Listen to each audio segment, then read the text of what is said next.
काठमाडौँबाट नजिकै हरियाली पहाडहरूको काखमा अवस्थित एक पवित्र यात्राको सुरुवात। आज हामी तपाईलाई लाँदैछौँ साँखुको प्रसिद्ध धार्मिक तथा ऐतिहासिक स्थल साली नदीतर्फ। कलात्मक प्रवेशद्वारले स्वागत गरेसँगै यहाँको वातावरणमा एक अनौठो शान्ति र आध्यात्मिक ऊर्जाको अनुभव हुन्छ।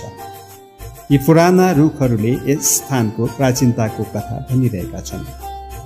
धानका हरिया फाँट र मनोरम दृश्यले घेरिएको यो मन्दिर परिसर साँच्चै मनमोहक छ। प्यागोदा शैलीको यो सुन्दर मन्दिर र यसको सुनौलो छानाले सबैको ध्यान खिच्छ। यही हो प्रसिद्ध साली नदी, जहाँ हजारौं भक्तजन पुण्य कमाउन आउँछन्।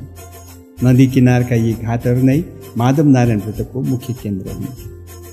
अहिले शान्त देखिए पनि व्रतको समयमा यहाँ भक्तजनहरूको घुइँचो लाग्ने गर्छ। यहाँका हरेक कुनामा ऐतिहासिक तथा धार्मिक महत्त्व बोकेका ढुङ्गे मूर्तिहरू छन्। नाग, हनुमान, गणेश तथा विभिन्न देवी देवताका यी कलात्मक मूर्तिहरूले यस स्थानको गहिरो आस्थालाई दर्शाउँदछ।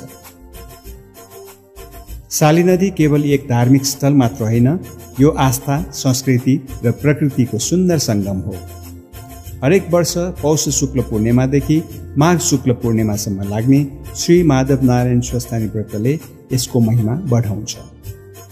तर अब यो स्थान माघ मेलामा मात्र सीमित छैन।